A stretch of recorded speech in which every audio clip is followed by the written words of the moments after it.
Hey, business besties, welcome back to the Female Founder World podcast. I'm Jasmine. I am the host of the show. I'm the person behind all things Female Founder World. And today I'm chatting with SaVonne Anderson, the founder of Allure Paper Co. SaVonne, welcome. You are now entering Female Founder World with your host, Jasmine Garnsworthy. Thank you so much. I'm excited to be here. For people that don't know what you're building, tell us about your brand. Yes, so I am the founder of Allure Paper Co. We are a greeting card and gift company that helps everyone celebrate more authentically with products that actually look and sound like you. I love it. And I found you guys on Instagram and then was scrolling through and I was like, oh, this is a really cool business. And then I kept scrolling and I was like, okay, you've like won awards, you've been in all these really cool programs. And so I was like, okay, I need to find out who the founder is and speak to her. You launched in 2019. So you've been around for what, like 5 years now? Yes, we just celebrated 5 years last month. Wow. Congratulations. Thank that is longer you. than most businesses last. Exactly, 50% failed in the first 5 years. Yeah. That statistic has been in the back of my head through this whole journey. I bet. So yeah, it feels great to have surpassed that big milestone. Okay, so what were you doing? Like, where were you at in your life when you thought, I'm going to start a gift card stationery company? Yes, so it's a very interesting story. I feel like my journey to entrepreneurship was like the perfect storm. So before I started the company, I was working as a graphic designer at an art museum. And this was my first and only job, actually. So I was working there and I was feeling like I maxed out of my capacity at the age I was. I wasn't going to be able to get to a director role at that age, of course, or, so soon out of school. And I wanted something else to challenge me and help me feel more fulfilled in my career. So I was thinking about taking a journey into entrepreneurship. And the reason that I landed on Allure Paper Co. as the business that I would start was because it was a problem that I was really experiencing in my everyday life. So do you go and buy greeting cards from stores for different occasions? I mean, usually I am the worst with cards. It's like very last minute. They're always shit. Exactly. I'm always a bit embarrassed. It's most people's last minute thing, including mine. So I would go to the store looking for a greeting card to celebrate a loved one. Maybe it was a birthday or Father's Day. And the thing that would be so disappointing is every time I went looking for something, I couldn't find anything that really resonated with me. Whether it was a message that I felt really said what I wanted to say, or even an image or an illustration that looked like me or the person that I wanted to give a card to. And as a designer, I felt like I was in the perfect position to solve that problem. And I knew that I wasn't the only one that was feeling frustrated by that. And when it comes to celebrations, I think that that's a terrible place to settle in. You're celebrating the people that you care about, acknowledging important milestones. So that felt like a really big gap in the market that I wanted to try to address. Amazing. How did you get started? The first thing that I wanted to do was test out this theory that I had that there was a problem and that people were looking for a solution. So before I even started Allure Paper Co., I just tested designing greeting cards as a designer. I just put them on my personal website as an option for people to buy. I did like one Instagram post to see if people were into it, and the product sold out, and people were then asking me, are you going to do something for the holiday? Wow. Because this was maybe in October that I did that test, October 2018, just as like trying to see if this was something people would be interested in. So the way that they sold out and people were asking me for more, I realized, okay, I'm onto something. I should pursue this more. So once I, was able to validate my idea, I then took the next step of brainstorming like an actual formal launch. And that's looked like the next 6 months. I was doing research and development, finding different vendors I would want to work with. A big part of building Allure Paper Co. for me was making sure that we were doing things sustainably. So I took a lot of time to research different paper manufacturers, looking at where we could print at, what types of ink we would use, everything to make sure that it was going to be as sustainable as possible. And then it got to the design process. I worked with designers that were in my network. So like I said, I'm a graphic designer, but I didn't want to do everything on my own. I wanted to really be able to focus on the business and not just the artistic side. So I worked with a small team to create our first 7 designs that we would launch with. I recruited all of my friends to do a photo shoot. I booked a studio, got photographers to create like this lifestyle imagery that we actually still use today, 5 years later. Honestly, you've got to rope the friends and family in at the Yes. launch. Like, that's what they're for. Come on, Exactly. bring 'em in. So I did all of that, and then I decided to launch at a pop-up event. So Bust Magazine was doing an event in it was July 13th, 2019. And I said, okay, that'll be my launch date. I'll do it at an event and launch the website. So that way, even if I can't get people to get to my website, I'm going to make some sales on my first day. And I did. We sold out of 3 out of our 7 designs on that first day. Amazing. Congratulations. That's Thank very you. exciting. And then I'm going to fast forward a little bit. I know that like social media and Instagram has been a significant channel for you. And one of the turning points was kind of what some of your content going viral. Like, what was that moment? What did that mean for sales? And why do you think the content worked? Yes. So hiring for social media was the first thing that I did when I was expanding my team. I knew that that wasn't my strong suit when it comes to execution. I'm a visionary. I have great ideas, but I wanted to have someone to help me actually execute it. Mm-hmm. And I had a really great team member who joined. Her name was Nala. We're still very close friends. And Nala really helped us to grow our social media platform and really identify what types of content we want to post. And we realized that our community really resonated with lifestyle content. They really liked the idea of having a sustainable brand. They liked the idea of investing in relationships and figuring out ways to celebrate yourself and the others around you in a really authentic way. So creating really authentic content, sharing different lifestyle things, showing behind the scenes of growing the brand, what our day to day look like, the process behind products. That was a lot of what we focused on, and really creating things that our customers could see themselves in on social media. So that was what the strategy always was. And it wasn't that we started doing something really different when we went viral. I think it was just a perfect storm of preparation meeting opportunity. We were already creating really organic content. And then, of course, when COVID happened Yeah. in March 2020, when that happened, people were more at home, pouring more into relationships, really looking for ways to stay connected with others when we couldn't be there physically. So that was the perfect timing for us, where we had this great product that helped people to nurture their relationships. And that's exactly what they were looking for at this time. So that's when we started to go viral as a product that people could use to send greeting cards if you're missing birthdays or celebrations, having a journaling practice to help you figure out how you're feeling at this time. And it just spread like wildfire. I think it was February, we set a goal that, we wanted to hit 5K followers by June. And we blew that out of the water in like 2 months. And then by June, we had hit 15K. So it went really fast, and it was all completely organic. Wow. Have you done any paid ads? Yes and no. We've tried paid ads, Yeah. but it was not Doesn't really sound like you need it. effective. Yeah, exactly. Because our brand is so organic and authentic that's what works the best with our audience. So we worked with a couple of agencies early on in the company. Something that I'm sure many founders experience is you start getting all these emails, pitches from agencies who want you to have their services. And very early on in my business, I wasn't able to differentiate between the things that were worth my time and the ones that weren't. Yep. So that's why I said yes and no, because we did have a brief contract with agency to do paid ads, and it just was not working. They made all these big promises about things that would happen. And now looking back, I can see that it was because it just wasn't right for our audience or for our product. So we did try it, but it has not been responsible for our success at all. Okay, business besties, let's switch gears for a second. Real quick, I want to talk to you about this season's presenting sponsor, Vistaprint. They are sponsoring this entire season of the Female Founder World podcast, and we love a supportive sponsor. So much so that we're actually working with Vistaprint ourselves to create the merch and all of those beautiful event perks that you know and love from our in real life Female Founder World events. If you haven't heard of Vistaprint, here's what you need to know. Vistaprint helps all kinds of business owners print all kinds of marketing products like super professional business cards, fun merch, eye-catching flyers and brochures, and a whole bunch more. And it's all completely custom, so you can do whatever you want. Whatever you're imagining right now, Vistaprint can print it. And if you're wondering if you're ready to be a designer girly, their easy-to-use website makes it super simple. Plus, they have designers on hand to help you if you really need it.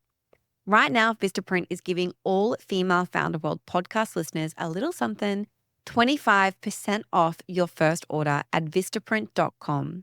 Use the code FFW25 at checkout and step up your branding game We put a link in the show notes if you want to learn more.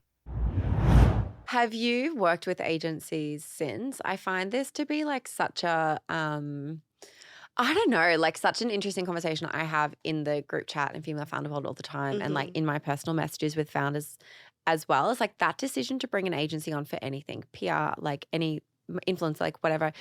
Their fees are so much, and often you can find a really great freelancer who is ex-agency, wants to work for themselves, and can like help you at a fraction of the price. Absolutely. I have worked with other agencies. So I have worked with a PR agency before. Like I said, I did digital marketing ad agency, and I also worked with an agency for distribution. At one point, I don't have relationships with any of those agencies now. And I think that that's something that I learned the hard way. Like you said, that you can get the same or sometimes even better results with one person. Yeah. Agencies they definitely have, a good fit for some businesses, but I don't think that they're the best fit for a small growing business. Agencies, I think, are really great at taking when you already have something that's working and you just need extra manpower or capacity to take it to the next level. But if you haven't done the work of figuring out a strategy that works for your own business, because you know your business better than an agency ever will. 100%. So you have to figure that out first before you pass that work on to an agency. So that's what I think is the best bet. And of course, like you said before, there's some things that you can, instead of going to an agency, you can get a freelancer who can do it for you. And I really like that because you get more of a personal relationship. You get to build rapport with them as opposed to an agency. There's a big team. You may not know all the people who are even working on your team. Yeah. So it definitely, I think, is more well suited for a larger company. But when you're first starting out, I would definitely resist the urge to take those agencies up on their offers because there's going to be so many. I still get like 20 emails a day from agencies pitching me. So yeah, it's very hard because if you don't know any better, you think that you're missing out on an opportunity. Yeah. But you just have to listen to your gut and your intuition about if that decision is going to be right for you. I think it's also like early on, actually not early on, the whole time, I feel like you can be very overwhelmed with there are so many things that you want to do and you feel I feel like this, and a lot of people I speak to feel like this, that you aren't an expert in everything, right? And so you feel like when there's this new thing you want to do, the best thing to do is like go and find the expert and they'll know how to do it. And I'm shocked, constantly shocked by how little people actually know and how much you can figure out yourself. And actually the knowledge about your business and your customers is the thing that makes the strategy work. Like knowing how to do PR, knowing how to do influencer marketing, like you're 3 YouTube videos away from understanding the nuts and bolts. It's like actually understanding your customer and your business. That is the thing that's going to make the strategy work. And I don't know if agencies can do that. I completely agree. I completely agree. And I think that when I think about my journey as a founder, when I realized how much I really can do and stopped shortchanging myself and looking at others for expertise, that's when I felt a major shift in me feeling in control over my business trajectory. Like you said, there are certain things that, when it's your weak point, that's where you feel most inclined to outsource it. So like I said, social media was my first one. I also really wanted to outsource finance and bookkeeping. I also had a time when I outsourced sales. And now those are the things that I'd spend the most time on, thinking about what's our marketing strategy. Even if I'm not executing it, I can't outsource that. I have to know what are going to be the channels that work best for us, what types of content. Even if I'm not creating it, I have to have that vision and strategy to decide what it is that we're going to be doing. That is such good advice. Okay, let's talk about wholesale and retail a little bit. So we're around December 2020. You've been in business for like a year and a bit? Yes. Yeah. And your first retail partner came along. What did that look like? How did that happen? So all of our major retail partners came to me. I did not pitch any of our major retail partners, which is definitely not typical for most companies. How did they find you? Instagram and press. So like I said, in around June 2020, we started getting a lot of followers on Instagram. We were getting lots of features. We had all these press features. So when these buyers were looking for businesses to stock for their seasonal partnerships, when they were looking for Black-owned companies to amplify when they were doing these minority and women-owned business campaigns. We kept popping up. So it was great for us that we were so searchable, we were so present, we were so active that we were just that discoverable. And it was as simple as them filling out the contact sheet on our website. That's what happened for every single partnership. So when Nordstrom reached out to us, it was through the contact form, and I remember seeing it, and it just felt so surreal, seeing that email address that they wanted to reach out to talk about a partnership. So that was the first step of them reaching out to us, and I really kind of worked backwards. So now that I know what I know, most times when you want to work with a retailer, you're creating your line sheet, you're creating a pitch deck to go to them. I didn't have a retail pitch deck. I had a general pitch deck that I used, but nothing that was specific for retail. I had a line sheet, but it wasn't super sophisticated, but it got the job done. So we had an initial meeting with them. We gave them our line sheet, and then they told us what products they wanted. And it was really just lots of emails back and forth, figuring out the logistics, going through, these very long vendor guidelines to figure out how are we going to execute this. It was 3 very intense months of work. I was more uncomfortable than I had ever been and feeling very unprepared, honestly. I felt like it happened too soon. I didn't anticipate being in a major retailer a year and a half into my business, but I am not one to back down from a challenge. So I knew I was going to figure it out. How did you figure out the operation behind the scenes manufacturing stuff? Because they're very specific about how the stuff needs to arrive at their warehouse and all of that. So luckily, like I said, they gave us some vendor guidelines. So the first thing that I did is I printed out that 30-page document and just read through it, highlighted anything that was of extra importance, made notes for things that I was confused about. So doing my due diligence first before I go to them with extra questions, and then doing some of my own research. So like you said, a lot of things are a YouTube video away. So when they talk about EDI, I'm like, okay, I'm not EDI compliant because I don't know what EDI is. EDI? Yes. So EDI is a way that retailers communicate with other vendors, and it's basically an electronic delivery of information. So that's how they send the PO to you. That's how you send the advanced shipping notice to let them know that the products were shipped. That's how you can submit invoices. So all of that doesn't happen on email. In order to keep everything streamlined, you have to get onboarded onto a different EDI provider. So the one that we used was SPS Commerce. So we had to get onboarded with them, have an account, have our EDI identification, and then we would test to see if the documents were going back and forth. Another big thing that we had to do was get a GS1 license. So that's what you do to get barcodes. So everyone, you see barcodes on the back of products and everything. I didn't know that, the first 9 digits, I think it is unique to a company. So we had to get our license for those first digits and pay for the right to develop, I think it was 100 barcodes initially. And you literally do that on a website called GS1. Yes, GS1.us, I believe it is. Yeah. So I went on there, did that, and it was $750. I'm like, okay, I'm already spending money before it even gets to the products between these licenses and software. So that was a big shock to me, not realizing how much, like you said, the operations and logistics behind the scenes, that happened before you even get to actually fulfilling the order. Yeah. So GS1 and EDI were 2 of the major things that are going to be important if you're looking to get into big retail. Amazing. What does your retail strategy look like now? Are you focused on these kind of larger chain retailers? Are you focusing on boutiques? Do you use Fair? What does it look like? Our sales strategy right now is omni-channel. We're doing a little bit of everything. Yeah. So we do use Fair. Fair is the platform that we started on, I want to say in 2021, we got onto Fair. They were one of the places that sent us an email, we think you'd be great on here. Amazing. So yeah, now it's great. there's a wait list to get onto Fair. I know, I know. That's a great time. So it was great that we were able to sign up for there and start building out our profile on Fair, and that still continues to be a great source of sales for us. So we do use Fair. It's basically a searchable platform. So it's similar to how on your website you need to enhance the SEO to be discoverable. So it's the same thing on Fair. So I really enjoy Fair because it is data forward and it allows me to feel like I have some control over how discoverable we are on that platform, and also bringing in new retailers. So the one frustrating thing about Fair for me is that we can't see what retailers or stores are already on the platform. It's a one-way street. So we have to do our best to present ourselves to be discoverable, but we cannot pitch ourselves to brands on Fair. So because of that, I realized that we needed to have other strategies in place to continue to build. So I am based in New Jersey, but close enough to New York. I'm always here for work. So I do a lot of in-store visits.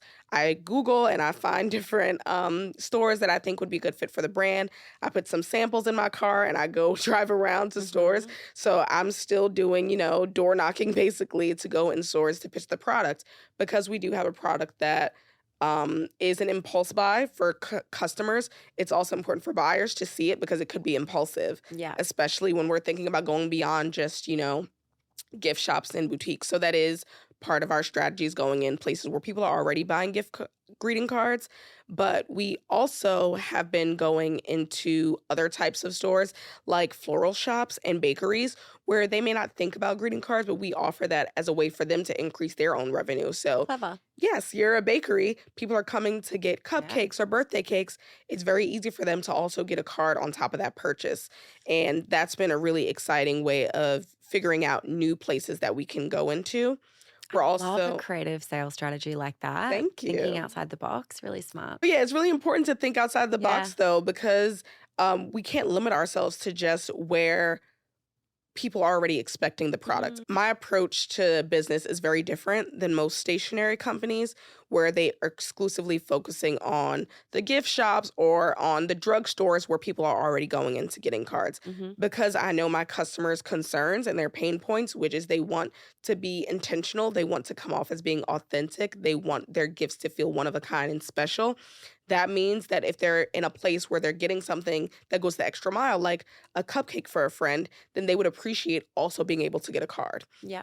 If they're in an art museum, for example, because they have really high aesthetic standards, they really appreciate art, and they're in the gift shop and they see a greeting card that feels really high quality, they will buy it there because it's in an environment where they're already comfortable, a place that they trust their curation of items, and it feels like it resonates with who they are. So that's kind of what drives my sales strategy, and thinking of where we want to be is where is my ideal customer at, and not thinking about the product first. I think about my customer first. How are you split between wholesale accounts and your D2C business now? It really varies. So being a greeting card and gift company, we're very seasonal. Yeah. So we have a lot of variation around winter holidays. So thinking about like November, December, and then from April to June, where we have Mother's Day, Father's Day, graduation season. Those are two of our peak seasons. So around those times, our D2C is much higher because people have the forethought to go and order products ahead of time, as opposed to during the summers or when there's not really big holidays. People are, like you were saying before, doing it more at last minute or like an impulse buy because they see it. So that's when we see more of our retail. That's where we see more of our retail sales, and that's where we're being more aggressive with going after those accounts. Like I said, thinking about what are the buyers concerned about, like what categories are they trying to fill. Like right now, a lot of them are thinking about back to school, for example. So that's when we want to pitch our journals and pens. And thinking about January, February, that's when people are buying, calendars, planners, and things like that, thinking about the fresh start to the year. So always being strategic about how to balance it based on what we already know the patterns are going to be. So if we know that D2C is already going to be booming for a certain season, then we'll lean into that and then start preparing for our sales strategy for the following season. Okay, amazing. Are you guys doing trade shows? Not right now. We've done trade shows. Do they work? Like, I get such mixed. Like, have you actually done the show or walked the show? Both. Yeah. So before I did a show, I walked New York Now in 2020. That's coming up really soon. Yes, it's like it'll have been done by the time it comes out. it's like this weekend. Yeah. So I walked New York Now, and that was like COVID year, and it was very odd. It was very empty. People kept making remarks about, it's not the same as it was before. Right. And I don't fully know if it's ever going to get back to what it was from then. But the first show that I actually exhibited at was Shop Object in New York. Also coming up soon. Yes, they happen the same weekend. Right. So it's going to be very busy. So the first show that we exhibited at was Shop Object in 2022. And that was a great opportunity we got because they were looking to offer this chance to exhibit to small businesses. So we were chosen for that. So we got to participate for free. Oh, amazing. So that's really the only reason that I did it. Totally. Because I wasn't fully sold in it being profitable. Like you said, there's a lot of mixed reviews out there about if you should do it or not, because it is a very big expense to make sure that you're furnishing your booth properly. If you're coming from out of town, the commute. So because it was New York, I could drive. I didn't have to ship any things. It was a very easy thing to say yes to. So we did the trade show, and it was an interesting experience. One, because it's so close to where we are. We did see a lot of our buyers already. We met some people in person that we had only been emailing Oh, with. yeah. So it was a great opportunity to have that FaceTime and connect on a different level with some of Mm. our buyers that we already had relationships with. It was also a great opportunity to see what our peers were doing and meet other brands, Mm. because stationery is a very kind of like online industry. You know, we can see all of our competitors on Instagram and things like that, but to see their products in person was very different. So it was great kind of research and development for me as well.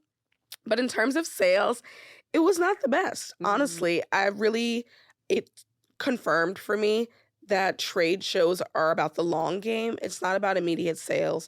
It's not something that you should really expect to break even or make profit on, but it's about solidifying yourself as being an industry player. Mhm. It's about being in the room with your peers. Mhm. It's about doing that research about what's trending right now, what other brands are doing, and building relationships with either existing buyers or future ones. Mm. So we did make some relationships with buyers that we were able to nurture over time. We did get some sales later on, but there were also a lot of contacts that we got at the show that never replied to a follow-up, that never sent anything. Yeah, it was interesting. And I did do one more trade show after. So the trade show for Greeting Card Association is called Noted. It happened in conjunction with SF Now. So we were thinking about, should we do this specific category trade show as opposed to Shop Object, which is more general lifestyle, like they go across a lot of different categories. Noted would be exclusively for stationery and greeting card brands. So I wanted to give that a try to see if there was any difference. And I kind of felt the same thing. Again, you know, it was great to be there and meet all of the peers, you know, exclusively greeting card brands. Some of them I knew, some I didn't, and to again insert ourselves as an industry leader. But there were not a lot of sales that we got from it. A lot of people were Mm. very interested. We did place orders though, I will say. We placed 6 orders on the floor there, which I thought was really great, Yeah. but they were from small retailers, not any of the bigger ones. Mm. And I think that that's usually what you think you're going to get when you go into trade shows, that Target buyer or, you know, American Greetings or Hallmark, Mhm. they're gonna come up to you You're looking and for place an someone order. that you can't just email or DM on Instagram. Exactly, Yeah. exactly. Yeah. But those people also, they know that they're very sought after, so they Yeah. try to be very discreet Yeah. and under the radar. So you may not even know who's who. Right. So that was the interesting thing about trade shows, just, you know, seeing the dynamic, meeting some people if you can, but also just like having managed expectations. And because I've done both of those now, I don't know if I'll do a trade show again, Mhm. just because I don't know if it's aligned with our strategy. We've been able to reach, you know, those small gift shop buyers and the big buyers in other ways. Okay, that's interesting. I know that you've tried working with like distributors before and it didn't go very well. This is 2023, so now you're a couple of years Yes. into the business, a few years into the business. What was that? Like what happened? Why didn't it work? What was the big learning? So there was an agency that had been reaching out to me. Like I said, I get all these agency emails. I had gotten lots of emails from them over the course of running the business. Mhm. And I was kind of interested because they were offering sales and it was about helping us get into more retailers. So it was interesting to me, but I didn't really feel prepared and also didn't feel necessary before because, like I said, those buyers were reaching out to us. But in 2023, I felt really ready to go to the next level in terms of we had had these seasonal partnerships with those major retailers, but not something ongoing year round. And that's the next level that I've been working toward, is being in a national retailer all times, not just for a season. So based on that, I was willing to reach out to them and have an initial meeting. And they really sold me on their ability to deliver and help us land these deals.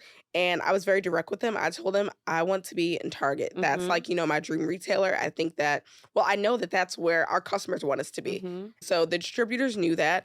And we went maybe 4 months into the deal. And, you know, they tell you you have to wait 3 to 6 months to see results, really. So 3 months in, we didn't have any sales from them. I was Are still you doing paying them a sales. monthly retainer? Yes. Monthly retainer, which at this time I didn't know was not the norm, that most Mm. times distributors work solely on commission. So in my ignorance, not knowing that. So 3 months in, not getting any deals, but they're telling me, they're showing me the pitching that they're doing, the places they're reaching out to. But at the same time, I'm still doing our internal sales. This was supposed to help us grow into more places, but really we're just still doing the same level of sales that we were doing previously. So suddenly in May, about 3 to 4 months into our partnership, they say Target reached out. They responded to us. They want you in stores nationwide on shelf. Dream. Okay, it sounds too good to be true, but it's legit. We're going through paperwork, we're doing onboarding. Once I got a vendor number through Target, I knew, like, okay, this is solidified, it's happening. And then things started to get weird. And long story short, come to find out that the buyers were really onboarding us for drop shipping, essentially on Target.com, which is very different from being on shelf. So for anyone who doesn't, know how that works, with Target, you can be on Target.com, you can search there and see different brands and shop that way. But there's so many products online. They will onboard a lot of brands there, but not on shelf. Shelf space is very difficult to secure for a few reasons. Retailers, that's money. So if they're giving you shelf space, your product needs to be selling and turning over so that they can then keep making more money. If your product is sitting on shelves and not selling, then they will take it off or they will send it back to you and you have to pay them back for that product. That's something that a lot of people don't know about retail. So I did have enough research and enough conversations with people to know that going online was not going to be beneficial for us because, like we mentioned at the very beginning, people buy cards in person. And if someone is going to go online, I want them to come to my website. Yeah. So from a strategic standpoint, it didn't make sense for me to be sending my customers to Target.com instead of iapaper.co. So I unfortunately had to turn it down. And I told the buyer, thank you so much for the opportunity, but this isn't in alignment with our strategy. So I ended the relationship with the distributor, of course. I kind of had to set aside this dream of being in Target and kind of start over because I was putting so much energy and effort into this because I thought that it was going to be, the thing that took us to the next level. It was the major milestone. And yeah, so that all happened September of last year. Wow. Okay. You're still very early in the business. Target, if there's anyone listening, this is the perfect brand to be on shelf. I want to talk a little bit about team. Like, who is helping you build this?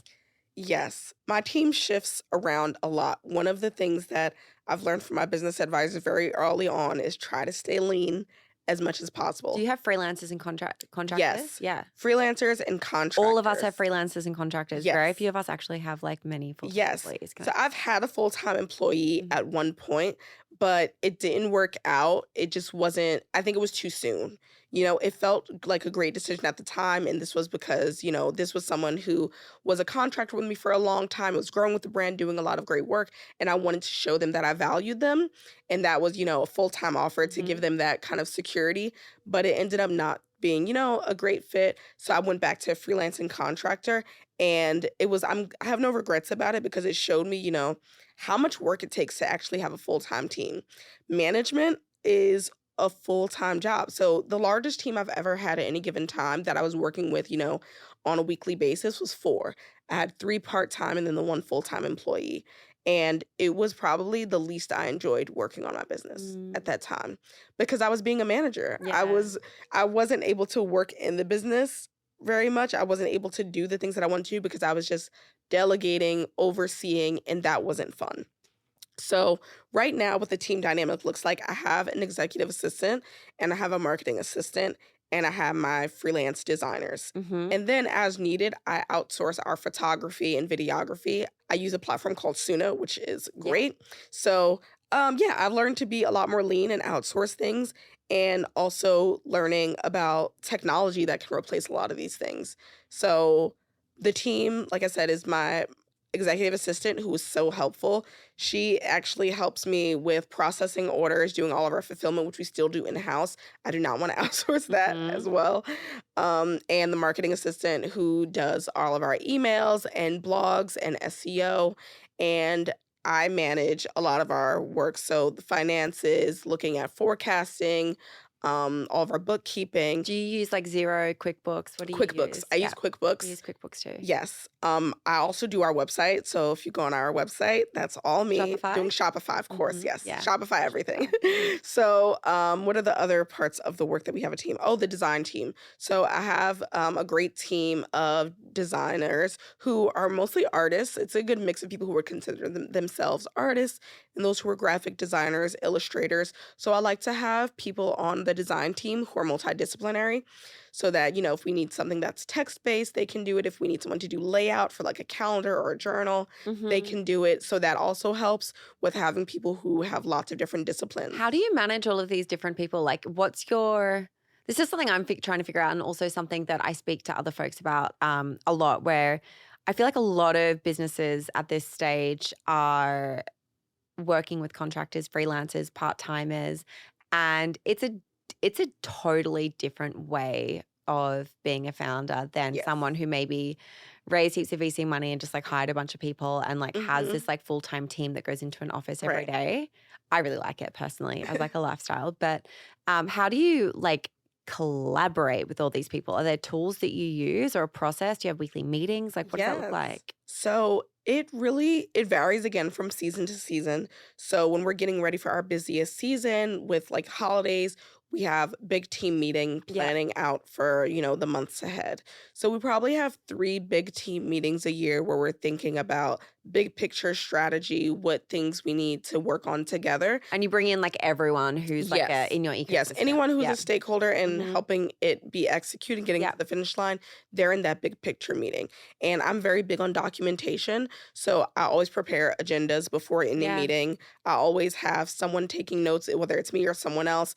I always use some sort of documentation system so that we have things in writing. If someone forgets, I also love Autopilot. Yep. I use Autopilot now to record meetings for me. That helps to, so I can be fully engaged but still have the notes after. Yep. So that's one of the ways that I keep everyone on task. Also, Loom is a great way for me to help, having an asynchronous team, you need as many digital tools as possible. Yeah. So Loom helps me if I need to give feedback to my marketing assistant for an email. Instead of me trying to write it out or scheduling a meeting, I record a Loom of me going through it and telling her what I want to change. So so that's super helpful. Google Meet and my Calendly link. Calendly saves so much time. I literally share that link with all of my teams so they know if they need to have a conversation with me about something or they need to give my feedback quickly, the best thing to do is to book time on the calendar for 30 minutes so we can just get it done. Awesome.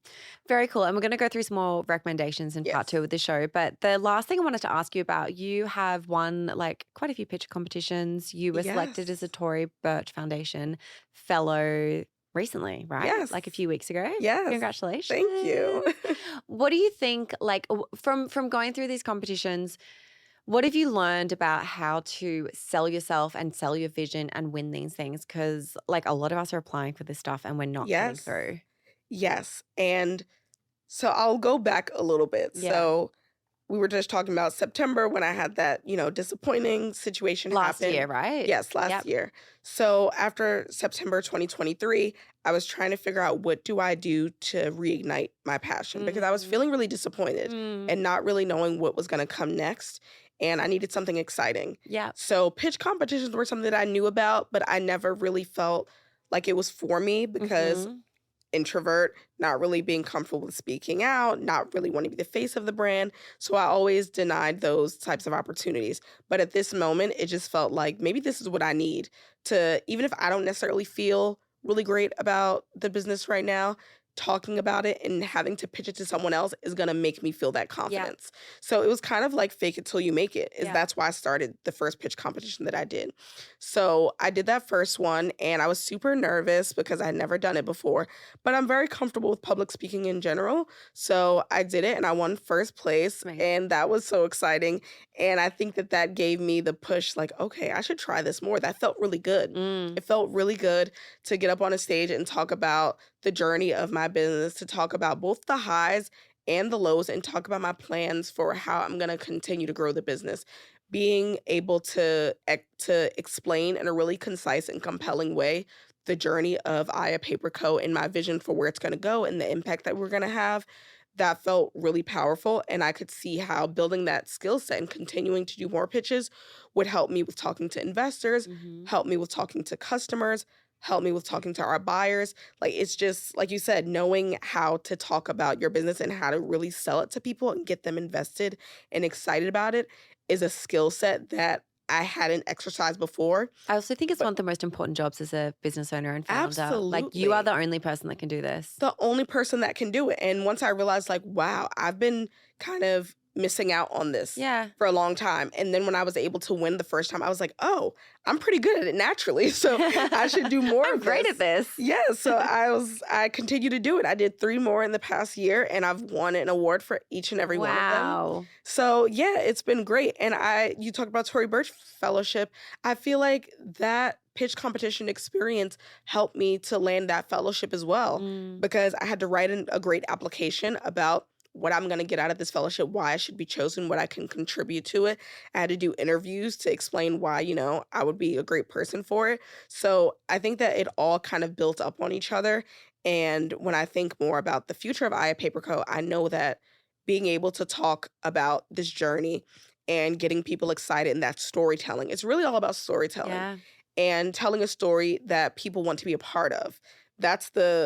I think that's the secret behind Aya Paper Co.'s success, that I figured out a way to create this narrative around the brand that is not just about the product, but it's about what we believe in and the impact that we want to make, Mm-hmm. and get other people really excited about it, and that they want to join it. They want to be a part of the Aya family. They want to know how they can support, and they want to tell everyone they know about it. SaVonne, it's been so amazing hearing your story. We're going to have a part 2 where we talk through some more of your resource recommendations.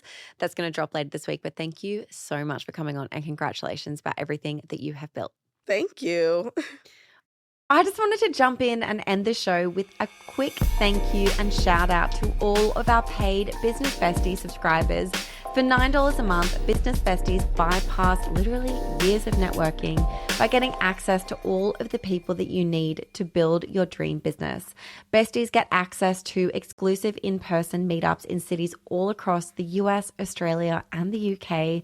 You get access to our group chat and you get to bypass the waitlist. You also get invited to exclusive monthly group business coaching call sessions where you can speak to experts and founders and ask them all of those questions that you just can't Google. It's $9 a month. You can cancel anytime. Head to bestie.femalefounderworld.com or click the link in the show notes for more.